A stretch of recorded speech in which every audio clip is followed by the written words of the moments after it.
Hello and welcome to Risk at Work, Risk Connect's educational web series. I'm Scott Fenstermaker. I'm the head of digital marketing at Risk Connect. Today's session is operational resilience and tail risk. You know, when I first got into this industry, my one point of connection with it to start out was the books of Nassim Taleb, particularly Fooled by Randomness and The Black Swan, and it at least allowed me to start some conversations with risk managers. And I remember when I was asking about these books, I would ask about The Black Swan, and most people had read it. These books, by the way, are about what we're going to discuss today, which is the idea of domains that are defined by their rare and extremely consequential events. And most people I found had read the books and had found them interesting and understood them, and then closed the books when they were done, put them down, and then just went about their daily lives and maybe went and bought some Bitcoin. The point is that I never got the feeling that there was a intuitive connection between the concepts of these rare asymmetric risks and the discipline of risk management, the discipline of operational resilience, what we all do every day. And so we get to talk about this topic, and we talk about how operational resilience is affected by the concepts of tail risks. And we have the absolute perfect person with us today to discuss this. A couple of housekeeping points before we begin. First of all, if you have questions for our guest, please put them in the questions field in the software. We will, if we don't get to the question during the course of this, we will reach out to you with an answer from our guest today. Also, if you indicated that you would like to receive CPE credit for this session, watch your inbox after we're done here today. You will receive an email with 3 short questions, fill them out, send them back in, and we will respond to you with your CPE credit.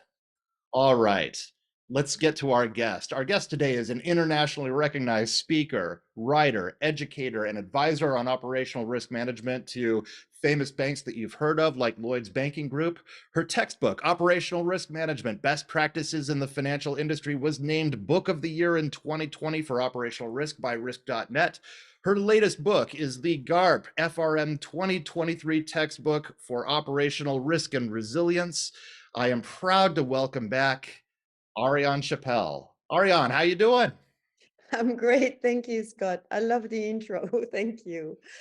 I worked hard on it. You know, I don't have it memorized quite yet, but we will get there. We'll get it solid. Thank you very much for joining us today. We can't wait to have you dig into this material. Yeah, well, look, I know you love the topic, and I like the way you positioned it, because for so many years I said you do risk management essentially to manage tail risk. You don't do risk management to manage daily volatility. So tying that into the very core and the very necessity of risk management is really important to me too. So I'm glad we relate on that.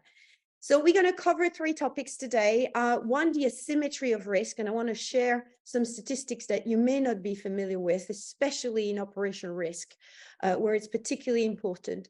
And so given the presence and the size of the tail risk, how do you look for their causes? How do you look for early signs? Is a tail risk always a surprise? And then finally, we're going to talk about probably your favorite topic, Scott. And we had discussions about that, and I'm sure you're going to ask me questions on the recoilations during crisis and its impact on operational resilience. So first, around risk asymmetry. So risk, especially operational risk, non-financial risk, are of very different nature. And just to simplify, of 2 different nature, what I would call the daily risk and the extreme risks. The extreme risks are the ones at the tail I'm going to talk about. First of all, the daily risk. Daily risk are all the little mishaps that occur in our daily life. You're late to school, you forgot a doctor's appointment, and then at work, you send an email to the wrong person, the famous oops, I forgot the attachment, or worse, I attached the wrong attachment to my email, I double in an invoice, all these sorts of what Kozo talks about as the acceptable variability of performance, things drop, and things drop because you're busy and because there's lots of things to do. So that's also the cost of being active and running a business or running a family. So in professional terms, this is part of what the regulator insists on, and we talked about a lot about risk appetite and risk tolerance. So what are the types of risks and the type of volatility that you live with, and why? So that's really important. But at the other end, you have these extreme risks. These are these catastrophic events that are normally, or at least accepted or looked at as very rare or very unlikely, such as the fire of your house, or worse, a plane crash. It depends if it's your house or not. At professional level or for companies, it would be a large cyber attack or a complete mishap or a scandal over the CEO, or for politicians, and lots of examples of that, of people and businesses having their life or their professional trajectory completely sent upside down by a poor surprise. And one of the points I want to explore with you today is, are these events as unlikely as we think? And of course, you can hint that the answer is in the question. First of all, here I say, provided that the essential controls are in place. So large events are rare when you control them well. But if you don't look when you cross the street, it's only a matter of a few tries, especially if you live in a busy city, until you're hit by a car or a truck. And so the likelihood or the subsequent frequency depend essentially on how well you control your losses and how you monitor them. And one of the points on that is our attention targeted at the right place?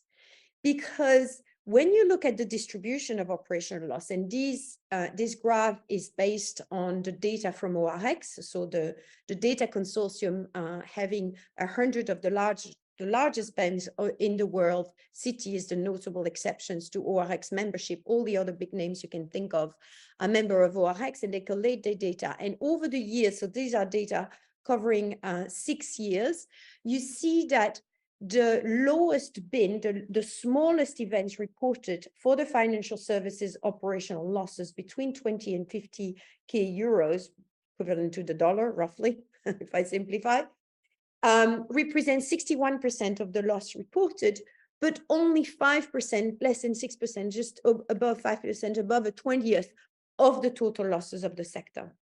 So the events that creates a majority, and if you add the first two categories, you're at 80%. 80% of the losses reported and looked at represent less than 10% of the severity. The most of the severity, the 63% of the losses, occur in the largest category, the 10 million plus, which is 0.3%, so every 300 incidents.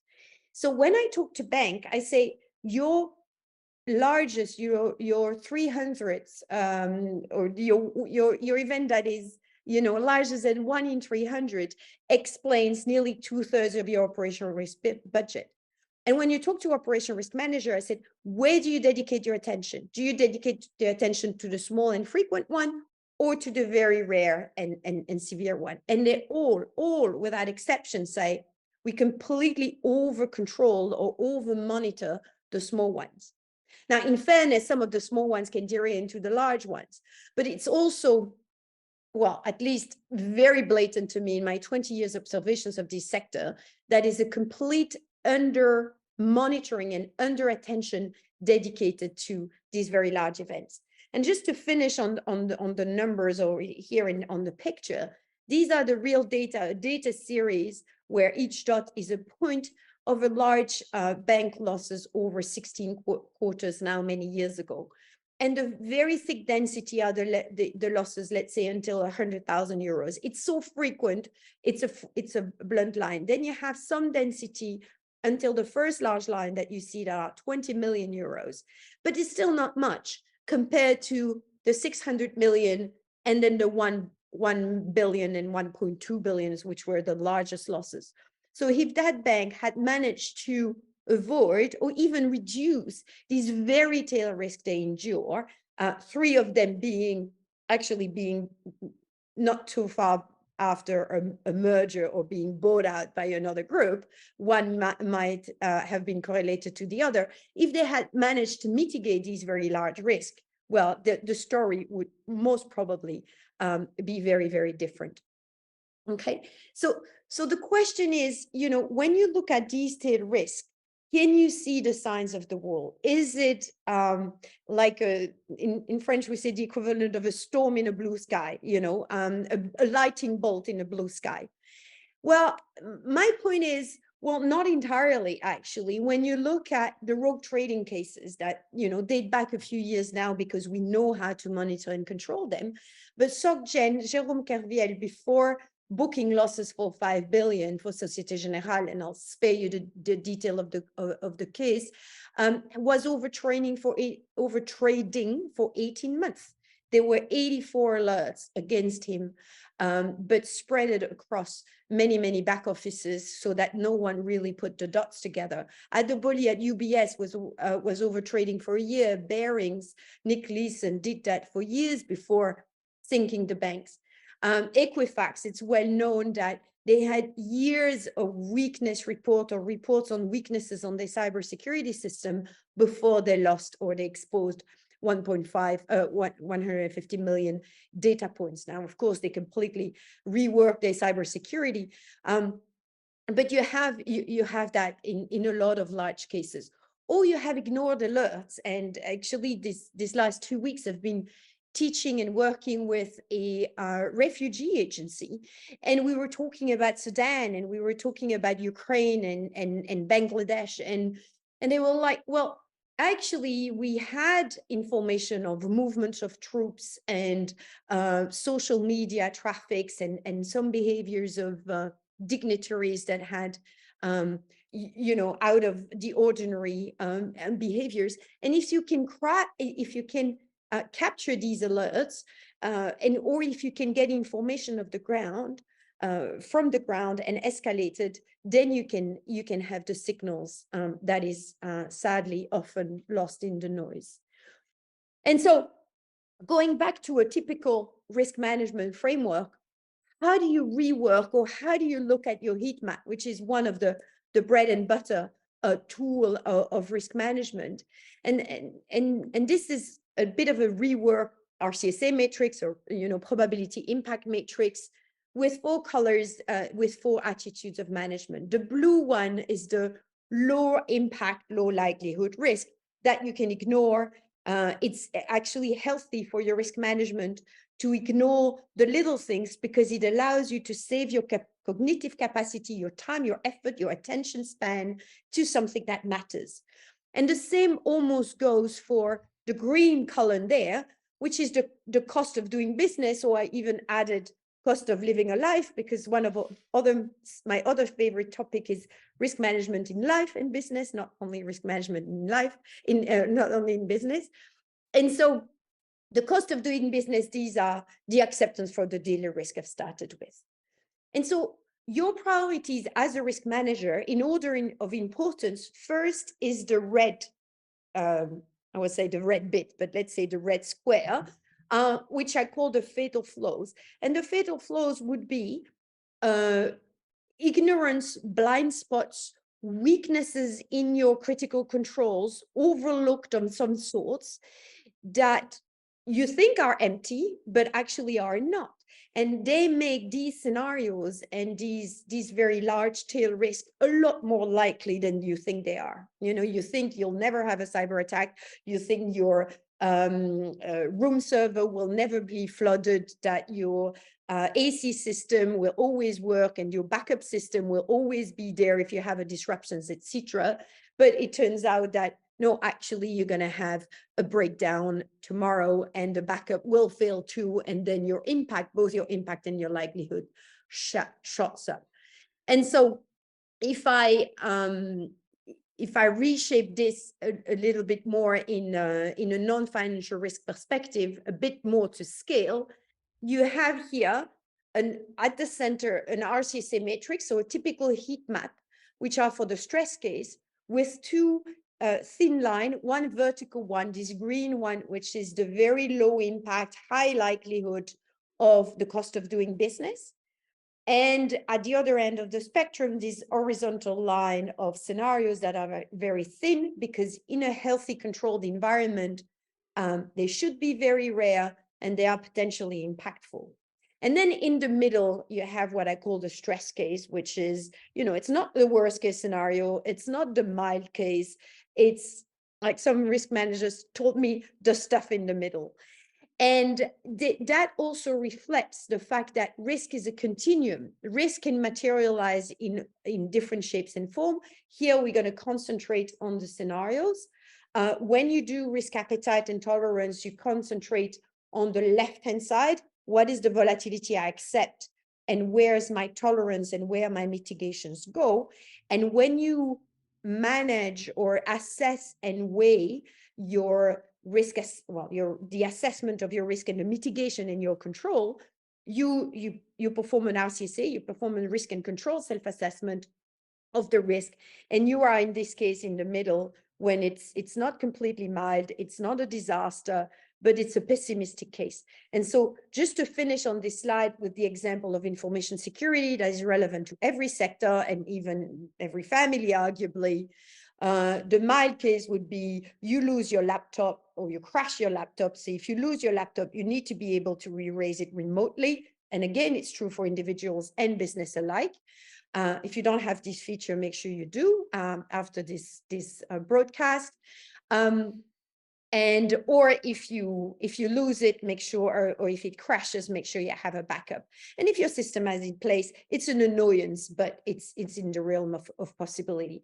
At the other end of the spectrum, you have a major cyber attack, and we steal your data, we steal your bank details with, again, at personal or business level is the same.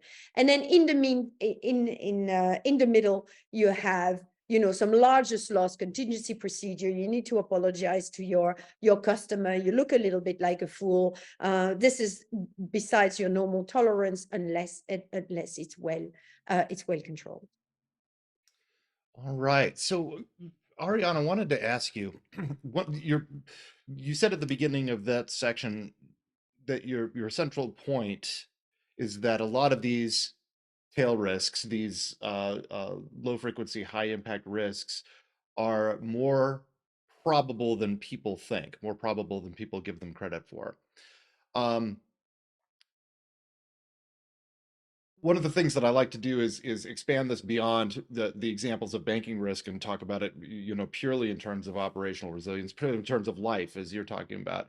But we see things in other domains that suggests that these types of tail events might be not just more probable than people think they are, but increasing in probability over time. In other words, trending more probable. We see this in climate risk all the time, where we now have once a century climate events about every 10 years or so, if that.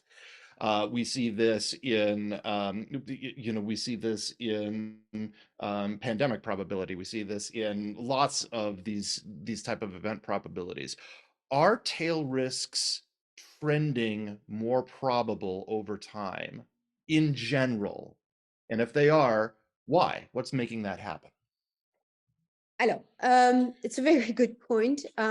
Yes, I think they are. And on why that is, there can be very different reasons. And I'll give you two or three, let's say three examples. Probably the one I know best is from my other background, because people might have forgotten. I've been doing operational risk for such a long time that people forget my background is financial risk management. And I used to teach portfolio management at university for 10 years before moving on to operational risk and other market risk activity.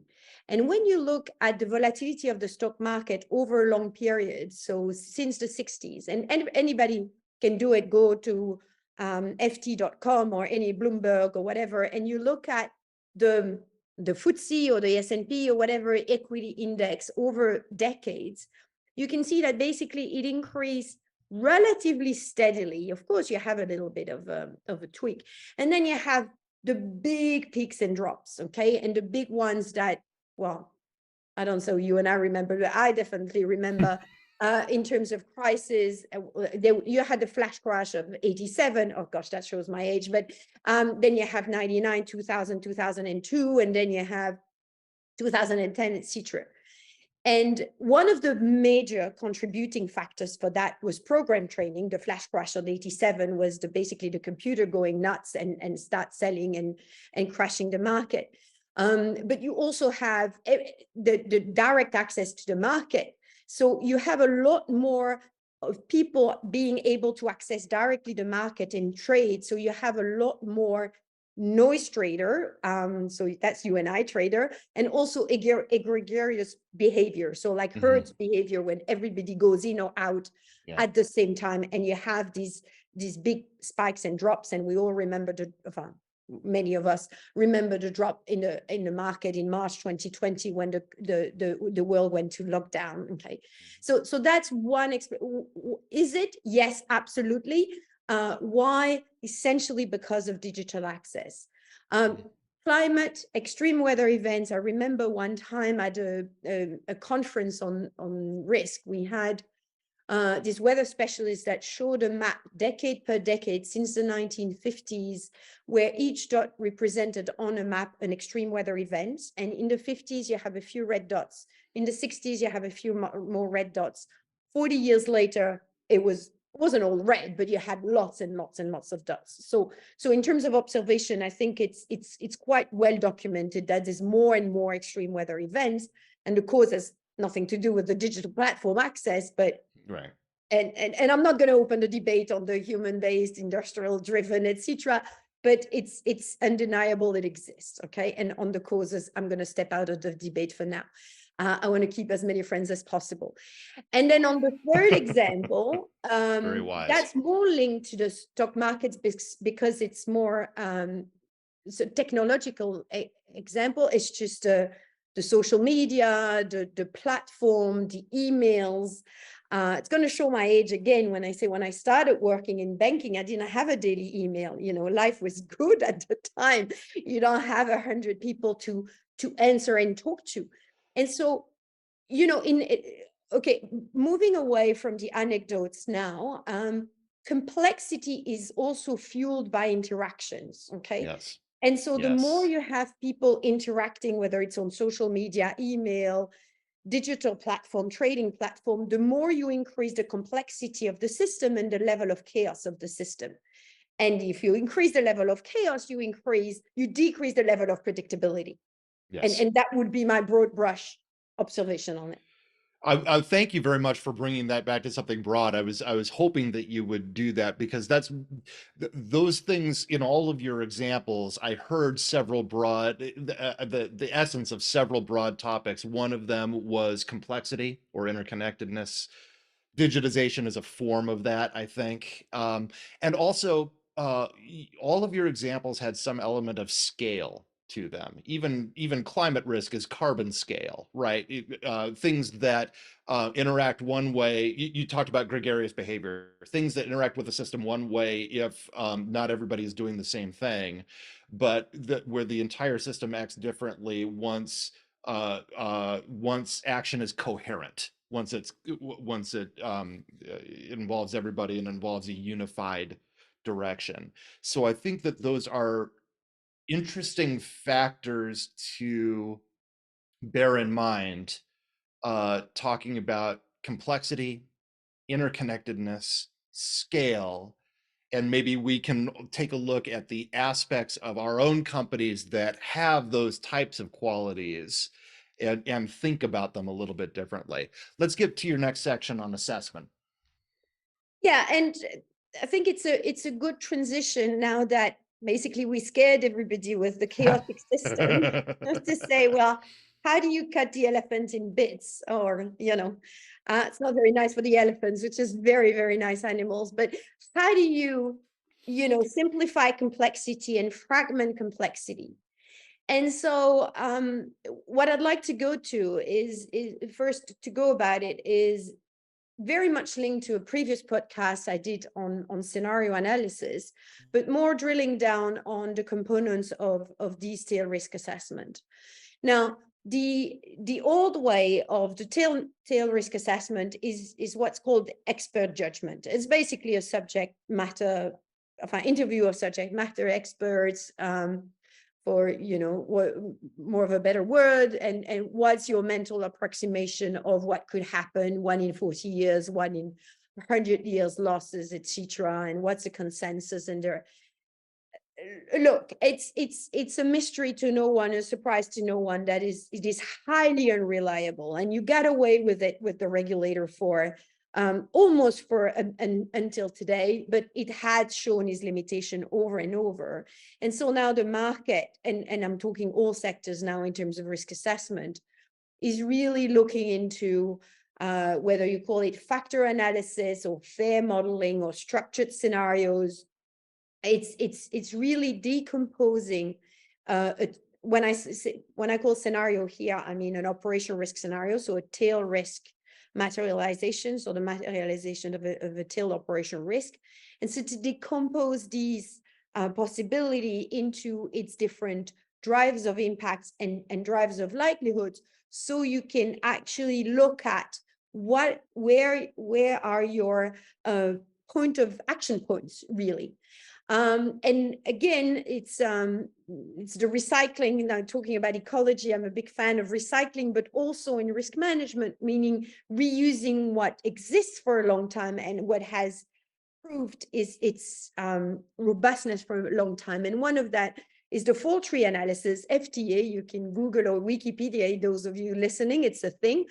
And it dates back since the 1960s in the high reliable industries, the oil and gas and energy company and alike, to assess the probability or the risk factors of an incident. And the question is, do I mitigate all the conditions of an accident? So can I be in a position where I never have the 3 or 4 or whatever factors that needs to be together to have, let's say, a fire? So in health and safety, you need 3 components for a fire. You need oxygen, you need a flammable material, and you need an ignition source. If one of these 3 are missing, you can't have a fire. And so that's the idea of mitigating the different factors. So applying that to the financial industry is really to or to operational risk scenarios, let's say. It's how you decompose the conditions of an incident into its successive conditions. And so if I ask you, or if I ask a director in a company, what's the likelihood of a rogue employee leaking data and selling data to organized crime? They're going to say, I don't know. Or when I do these assessment bullets, I have answers from 1 in 1,000 to 30%. So the range of magnitudes, we're talking about 3, 4 order of magnitudes in the divergence of opinions of people. So clearly, even if you do an average on that, you're going to be super wrong all the time. And so one of the way of cutting these bullet opinion-based assessment into observable conditions is exactly that, to slice, again, the poor elephant, where the one condition is, do I have a rogue staff? What are my stats for that? Let's say here 0.5% on average. And again, I'll spare you the detail and justifications of that. You need someone with a rogue intention. You need someone to have access to confidential information. What type of information are we talking about? Are we talking about the board papers that 10 people read, or are we talking about client data that is spread at 50% of the firm or whatever? That's an observable data. It depends on your firm. Can you exit that digitally?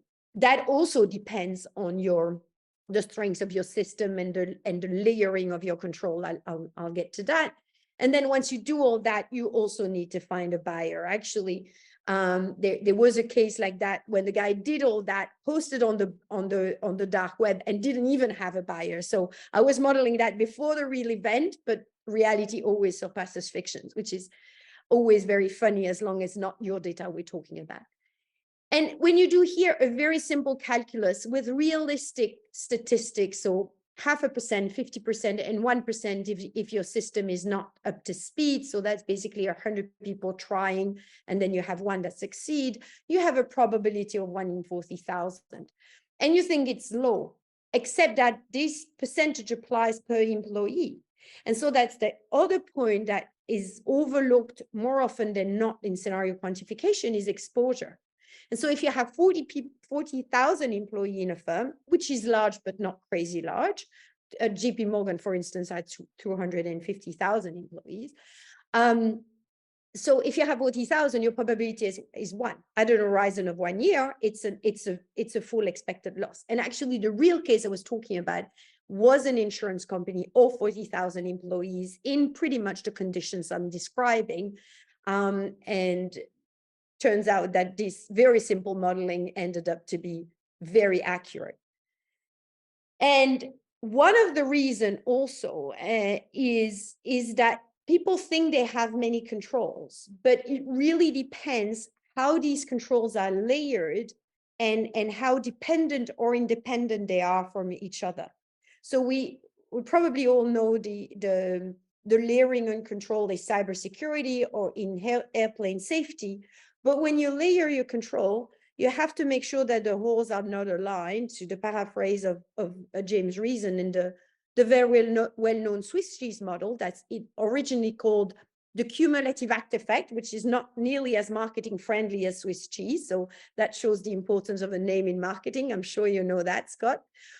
And what this little example here shows is that the level of independence between your control is much more important than the individual reliability of your control when you look at your system. And so just I explain here, imagine you have 4 key controls that all fail at 10% of the time, which is not very reliable. I mean, 10% failure rate it's quite high. It's even worse than a typical manual control. Depends which ones, but you know, it's terrible for digital control, for instance. But imagine they're perfectly independent. So they fail completely independently.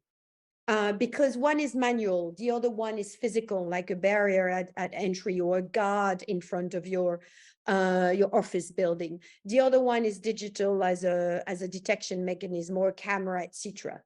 The probability of all of them failing and therefore the hazard to materialize into a loss is the multiplication of these probabilities. So 10% to the power of 4, which is 1 in 10,000. Which is amazing because with 4 lousy control, you have something that is reliable enough. Okay, it depends on your exposure. Now, if your exposure is 10,000, you have a problem, but you see what I mean. But more importantly, if they're all dependent, so if they fall like a domino effect, or if the guard at the entrance of your building is not there and then you can steal a badge and you have your badge, you can badge everywhere, or if the camera is not working, or if anything, or if all the control in accounting, like I had an example one time, is completely subsequent to the fact that you see all the accounts and you cannot be put down in a suspense account elsewhere, your probability stays at 10%.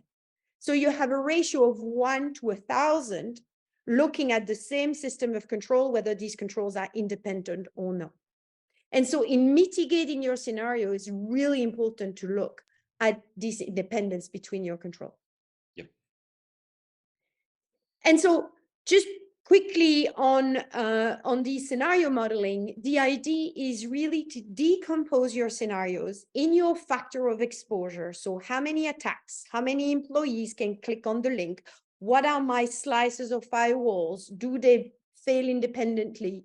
What are my drivers of impact? So if I'm attacked, what's my time to detection, which is also a massive factor of mitigating your impact and increasing your resilience. We're going to talk again about resilience in the next section. What is the value destroyed per unit of time? Think of a fire in your house or in your warehouse. And so looking at all these factors, you combine them in a simple Monte Carlo simulation. It sounds very sophisticated to some, but it's actually just a bunch of multiplications and additions done on Excel or Python a large number of times. If you're very patient, you can do it yourself. It's just going to take you 2 days. But that will give you not a 1 point of the worst case is X, but will give you the distribution of scenarios and the distributions of losses. So where your losses are more likely to concentrate, but also importantly, how far does your your tail stretches. And so this is a case study example of one of the scenario modeling we've done with ICAP. That's one of my favorite, again, call me a nerd. One of my favorite consulting project is to really decompose these complexity and the so-called rare events into their building blocks, into the ingredients, for those of you who like cooking. Not a good cook, by the way, but and mixing them in different level of intensity. So if I mix my low case with my high case with my extreme case in the doses that you can see before, my extreme case, let's assume, is 1% of the time and high is 20%, etc., I'll get my distribution of scenarios. And so in that case, the most common losses, which is already pessimistic, imagine I have a problem with my project launch, is £1 million, and the tail loss is 3.5 times that, which is actually not very stretched. You could have examples when the tail stretch, but that's basically how you cut these complexity into chewable elements, really, in order to address your management lessons. And so just to finish on this section, once you have these modeling, you look at where are my factors, where are my main causes of impact, where are my weaknesses in control,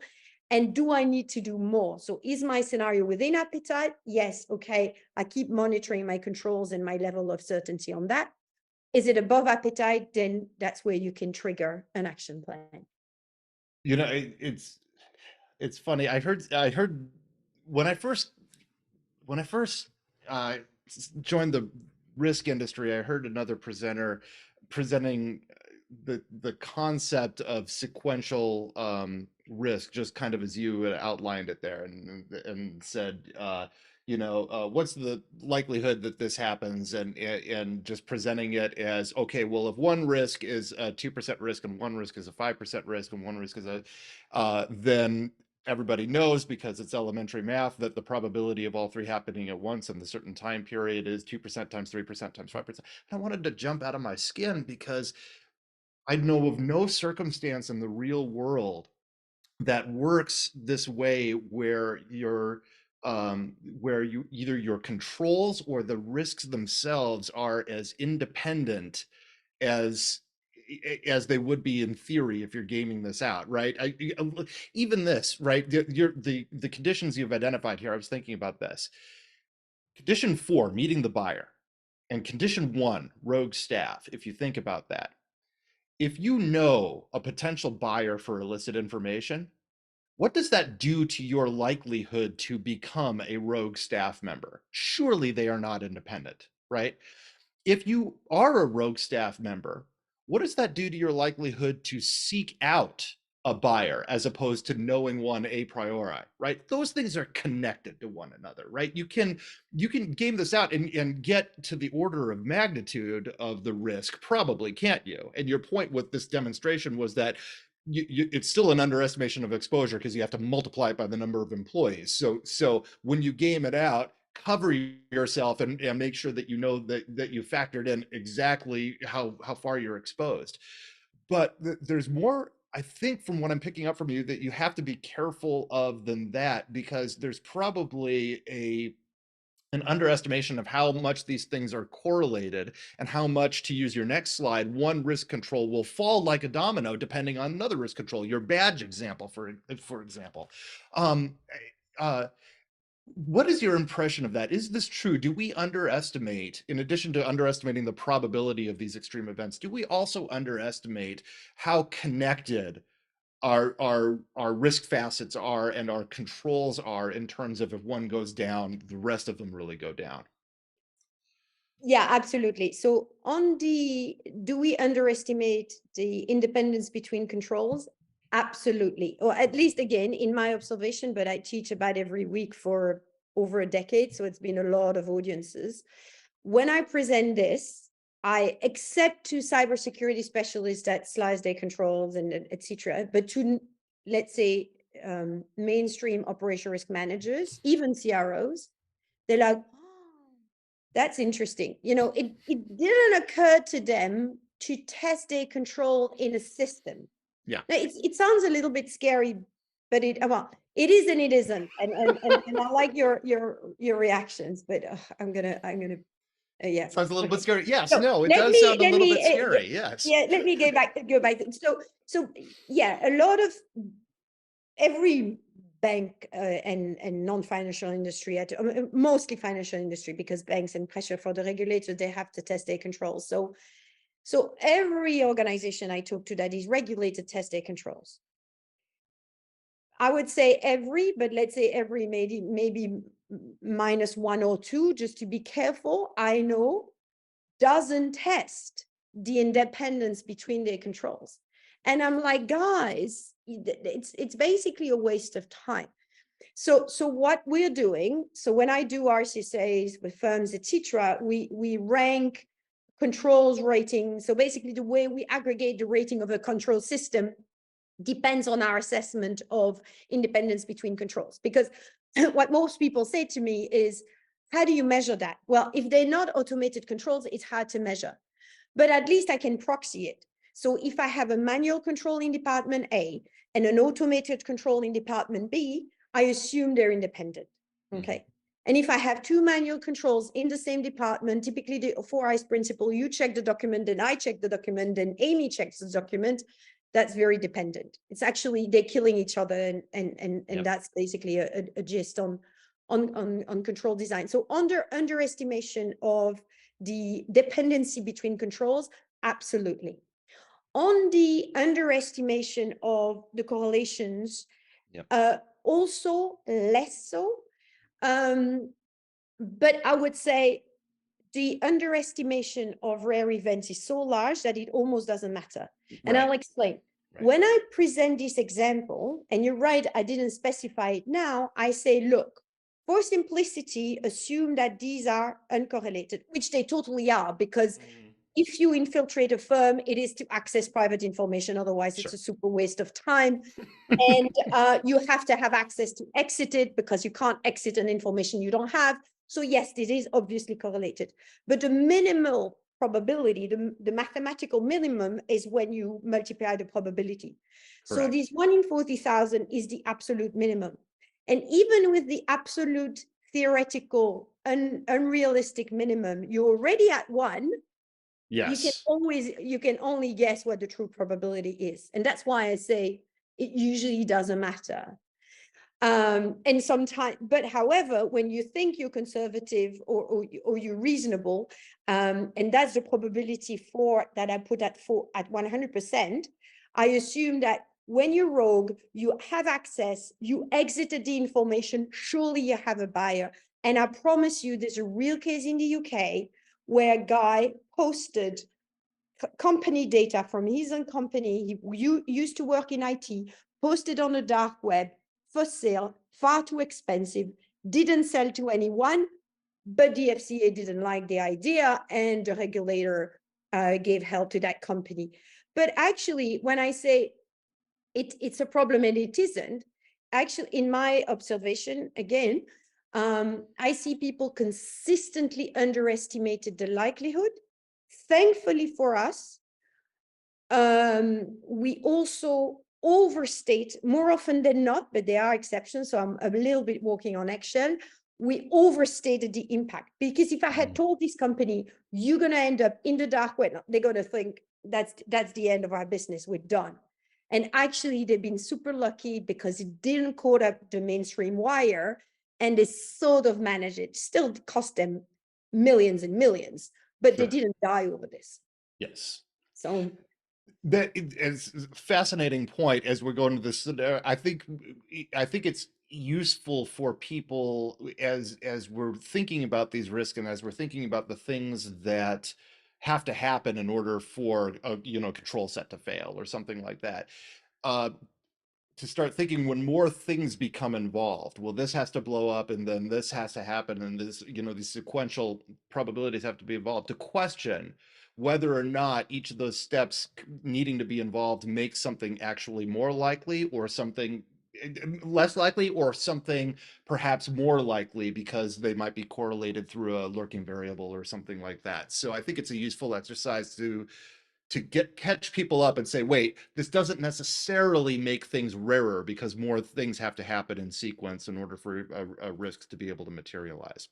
Fabulous. Aggregation and resilience, my favorite topic, and I'm going to shut up so that you can get through your material or we'll be here all week. Well, we talked, let's reassure our audience, we're not going to be here on week. We're always Yes. we're going to finish on time. But look, we talked about the correlations between factors or the domino effect of controls and how control or events can happen in cluster. The same work with scenarios. So if I put myself in the shoe of a business that needs to assess its level of own funds, of equity to resist scenarios, and you come up with a list of 12 potential tail risk, what your capital could be. Is it the sum of the 12 scenarios to say something? Is it the level of the maximum scenario? Well, and you can feel intuitively that one might be a bit more too optimistic and 12 might be a bit too pessimistic. And one way to look at it without trying to do correlation matrices, I've seen lots of firms trying to solve that mathematically. The problem is the assumptions that you take on normal distributions absolutely don't work. Even if you work copulas, for those of you listening who knows what it is, it's basically correlations with a stretch. It's far too full of hypotheses, and you might end up in the wrong path. What we do, and what I do with my colleagues on that, and past the acceptance of several regulators is actually quite common to market practice, is looking at sort of an intuitive aggregation and aggregating scenarios that have a common dependencies, either because they're both dependent on the same factor, or because they correlate or they trigger one another. So an example that you see here that echoes the ICAP we've done, so the scenario assessment and capital assessment we've done for a fintech one year. This fintech bank, like many during the COVID year, had expanded and was expanded tremendously and was growing very fast. I was like, well, this growth strategy of yours is very, very important, but that triggers a lot of operational exposure. So let's group all the scenarios in, well, the product launch issues.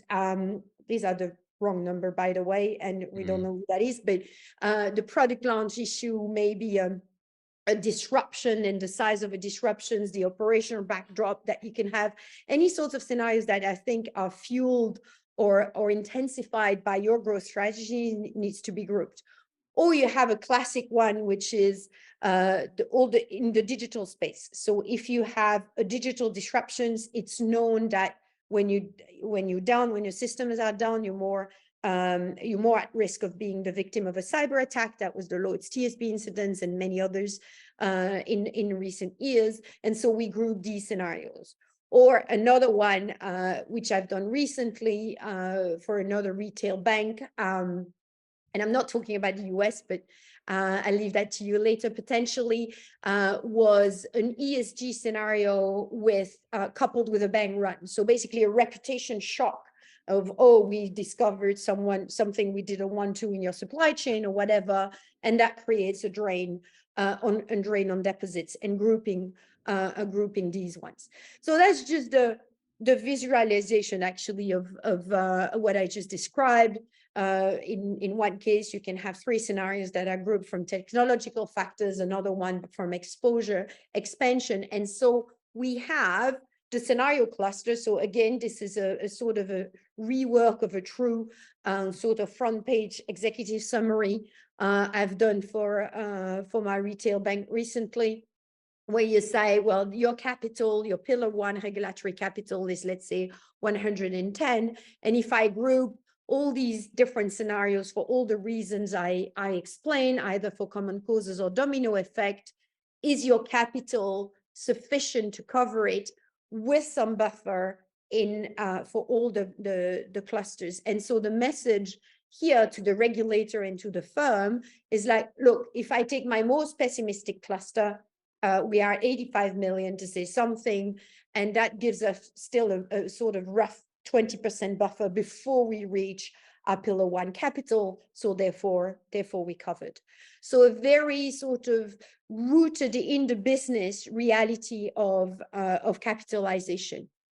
And that's very close to one of our other title topics of today, which is operational resilience and these more and more intensifying regulation on operational resilience. So one of the reference paper for that is the document from the Basel Committee in 2021 on the principle of operational resilience, where the regulator wants you to express the governance of your risk management and what you do in continuity planning, testing, and go through the different parts of resilience, like third-party dependency management and incident management.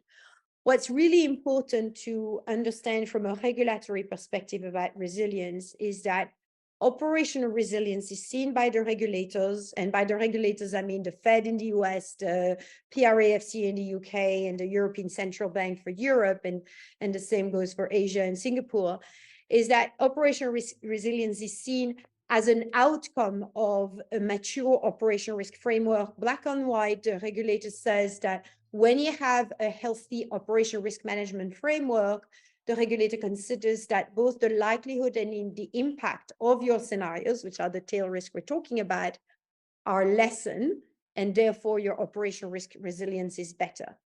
And one of the way of the elements that you need to do is to do resilience scenarios.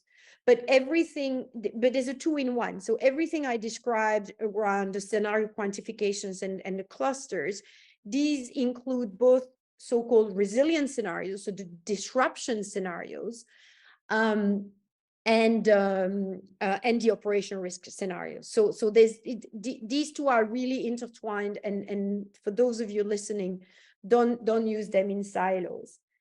And I've been asked to speak a few times on resilience, and so I do what I do usually is I call a series of my contacts who are CROs or management of operational risk in different businesses, and there's one guy who works in basically high frequency, let's say high frequency trading, high frequency financial services. And when you're in high frequency, that's the Knight Capital and the like. Knight Capital had a problem in program trading and destroyed their firm in 44 minutes. Okay, they were leaking $1 million per minute. So when you have events like that, you take resilience very, very seriously, and that's the case of these sorts of business. And so from an operational risk management perspective is really looking at micro monitoring. What do we need to operate our business? What do we need in terms of people, in terms of data?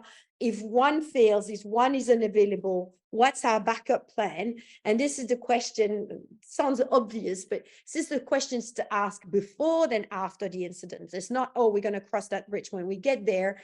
Is really but also importantly, and I start with that, is focus on what matters. And I like this comment, which is also accept that not all businesses are critical, and that sometimes you ruffle up some feathers because you have to explain to someone that he may not be critical after all. So I don't know how you do that politically, but his problem, I guess. And just another food for thought, because I thought it was an interesting perspective, and give credit when credit is due. This is my friend Paul Dyer, who's a CRO in a credit agency in the UK, and he said, yeah, well, there's an operational resilience that we know, we just talked about, the financial resilience, which is resist the capacity to financial shocks and accept the funding, and there's lots of regulations of that. But I think what's really important as well, and to some extent, especially in the financial sector, underestimated, and well, COVID has sort of increased awareness on that, is the people resilience. So what is the resilience of people's engagement to you and to your firm? And actually, when you look at the situations of firms after very large operational incidents, they leak out, they bleed their talents. They bleed managers. And, I'm not going to mention any name because I'm charitable sometimes, but um, I have examples of big bank who've been hit financially, but hit in their brand, and people leave the boat. And so actually the Reputation Institutes have shown that when you are hit by a reputational shock, your capacity to recruit talents is reduced by 46% compared to your peers. So, which, in terms of potential growth and capacity to perform, is extremely damaging. And so that's also very, very close to the fourth element of resilience is the recovery of your brand image. So I think these are interesting and important element to consider. And so just you'd be happy to know that we're reaching the end of my talk on this. So in terms again, to simplify the regulation on resilience, what the BIS and your national supervisor ask you to do is to define your target states. So what are your critical businesses? What's your tolerance level in terms of disruptions? Looking where are your slices, where are your Swiss cheese, where are the building blocks that both build your resistance but creates a vulnerability, or do you have single point of failure?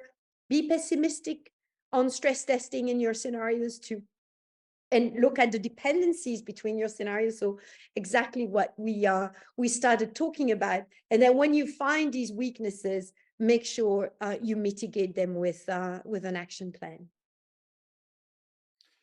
Ariane, this is wonderful information. This is going to bring us almost up to time. Can you go back to the Paul Dyer slide? I wanted to emphasize something that you said because I would hope that people take all of this away, but especially this slide, because as I'm looking at this, and I think that you said the same thing in a slightly different way, but if you think about the ways that risks correlate with one another, if you think about risks causing cascading effects, these are the areas, these are the connectors of risks to other risks, right? If something hits you in your finances, that robs you of your maneuverability, which automatically creates cascade effects. Just like Ariane said, if somebody hits you in your staff, in your people, that mitigates your bandwidth, which also robs you of your ability to maneuver when you're facing other risks and and so that automatically leads to cascading effects. So these are incredibly important to mind, and I know Ariane, I see you nodding. I know you would agree in terms of how something can start, how something can snowball. When a risk snowballs, it will be through one or more of these dimensions that you've pointed out. And I wanted to say that by way of highlighting and thank you for that. We are at time, Ariane. It's been a Oh, wonderful discussion. I want to thank you so much. I want to thank our audience today for joining us for this wonderful discussion on tail risks. The book is called Operational Risk Management: Best Practices in the Financial Services Industry. If you had signed up, just as a reminder, for CPE credit, watch your inbox. If you had asked a question for our guest, again, watch your inbox. We'll reach out with an answer from Dr. Chapelle today. Ariane, if people wanted to know more about this or to follow your work, how can they stay connected with you? well, I have a YouTube channel that I don't nearly maintain enough, but you can Google me on YouTube, or I don't know, search for me on YouTube.